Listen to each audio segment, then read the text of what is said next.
ဓမ္မမိတ်ဆွေအားလုံးပဲမင်္ဂလာပါတပေါင်းလာအတွက်အမှတ်တရအနေနဲ့ဘာဂရီသားစီဆရာတော်ဘုရားစီစဉ်ရေးသားသောအခါတော်နေမြစာအုပ်မှထုတ်နှုတ်ပြီးတပေါင်းလာပြည့်နေ့မြတ်ဗုဒ္ဓပြည်တော်ဝင်အခါတော်နေ့အကြောင်းကိုစာသင်သားမှတ်စုကဖတ်ရှုကာတဆင့်ဝေမျှပေးသွားပါမယ်တပေါင်းလာပြည့်နေ့မြတ်ဗုဒ္ဓပြည်တော်ဝင်အခါတော်နေ့အကြောင်းဤကောင်းဆရာများတပေါင်းလာပြည့်နေ့ကိုမြတ်ဗုဒ္ဓပြည်တော်ဝင်အခါတော်နေ့အထိမ်းအမှတ်အဖြစ်ကျင်းပရခြင်းမှာထိုနေ့တွင်ကာလုဓာယိမထေရကတပိလို့နေပြည်တော်သို့ကြွရောက်တော်မူပါရန်လျှောက်ထားသည်ကိုအကြောင်းပြု၍ကျင်းပရခြင်းဖြစ်ပါတယ်။ထိုအချိန်ကမြတ်စွာဘုရားရှင်သည်ရာဇဂိုပြည်ဝေလူဝံကျောင်းတော်၌တည်င်းသုံးနေထိုင်ကာအင်္ဂတိုင်းသားနှင့်မကရတိုင်းသားများအားတရားရည်အေးအမြိုက်ဆေးကိုတိုက်ကျွေးတော်မူလျက်ရှိပါတယ်။ထိုသတင်းကိုခမည်းတော်သုတ္တရဏမင်းကြီးကကြားသိရာခေါင်းဆောင်အမှတ်10ဦးတို့ကိုနောက်ပါအချွေရန်1000စီဖြင့်10ကြိမ်ခွဲကမြတ်စွာဘုရားကိုပင့်ရန်ရာဇဂိုမြို့သို့ဆေလွှတ်လိုက်ပါတယ်။နောက်ဆုံးအသုတ်ကိုကာလုဓာယိအမတ်ကြီးကခေါင်းဆောင်၍သွားရပါတယ်။မြတ်စွာဘုရားရှင်နှင့်တွေ့၍တရားနာရသောအခါ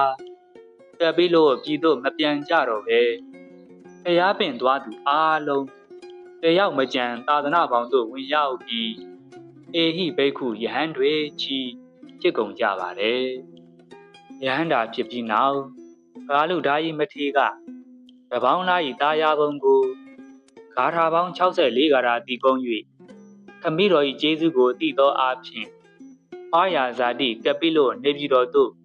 ကြွချင်းတမ်းပြီးဖြစ်ကြောင်းလျှောက်ထားတော်မူပါတယ်။ကာလုဓာယိမထေရ၏လျှောက်ထားချက်အရာမြတ်စွာဘုရားရှင်သည်ယဟန္တာပေါင်း2000ခြံရန်လျက်မဟာတက္ကရာ103ခုနှင့်တပေါင်းလားပြည့်ကျော်တရက်နေ့တွင်ရာဇဂိုမြို့မှယူဇနာ60ဝေးကွာသောတက်ပြီးလို့နေပြည်တော်သို့တနေ့လျင်တယူဇနာခရီးဖြင့်ရက်ပေါင်း60လအားဖြင့်2လကြာမြဒေသစာရီကြွရှိတော်မူပါတယ်။မြတ်စွာဘုရားရှင်တက်ပြီးလို့နေပြည်တော်သို့ကြွတော်မူခြင်းဖြင့်သာသနာတော်သမိုင်းတွင်ဖြစ်ပေါ်လာသောအကျိုးဆက်များမှာဤကျောဒါယုံကျောင်းတော်ကြီးပေါ်ပေါက်လာခြင်းသာဂီဝင်မင်းမျိုးတို့၏မန်ဆွဲကိုနှုတ်ပယ်သောအားဖြင့်ပောက္ခရဝတ္တမိုးကိုရွာသွန်းစေခြင်းဂါရာ1000ဖြင့်တန်စာဆင်အပ်သော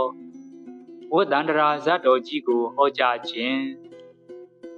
မဟာဓမ္မပါဠဇတ်တော်ကြီးကိုနာကြားရ၍ခမည်းတော်ကြီးအနာဂံတည်ပြီးနောင်သောအခါအရဟတဖို့တည်ခြင်းမိရွေတော်ဂေါရမီသောတာပန်တည်၍နောင်သောအခါဘိက္ခုနီသာသနာထူထောင်ခွင့်ကြုံခြင်းရသောတရားကိုအကြောင်းပြု၍သန္ဓဂိန္ဒရီဇတ်တော်ကြီးဟောကြားခြင်းသနဗရကလျာဏီကျင့်ရတော်နန္ဒမင်းသားယဟန်ဖြစ်ခြင်းသားတော်ရာဟုလာအမွေတောင်း၍သာမဏေဘဝသို့ရောက်ရှိခြင်းသာဂီဝင်အမျိုးမှမင်းသား1000ယဟန်ပေါင်သို့ရောက်ရှိခြင်းဆွေမျိုးတို့အားမြတ်စွာဘုရားကိုကြည်ညိုစေရန်စွမ်းဆောင်ရာ၌အမြတ်ဆုံးဖွဲ့ကုလပတာဒဣဒတတ်ကိုကာလုဓာယိမထေရအားချီးမြှင့်တော်မူခြင်းအရှင်သာရိပုတ္တရာလျှောက်ထား၍ဗုဒ္ဓဝင်ဒေသနာကိုဟောကြားတော်မူခြင်းစသောအကျိုးဆက်များဖြစ်ကြပါれတပေါင်းလားပြည့်နေ့မြတ်ဗုဒ္ဓပြည်တော်ဝင်အခါတော်နေ့အကြောင်းကိုနားဆင်ပြီးမြတ်စွာဘုရားရှင်အားပို၍ကြီးညိုနိုင်ကြပါစေမြတ်စွာဘုရားရှင်ဟောကြားခဲ့တဲ့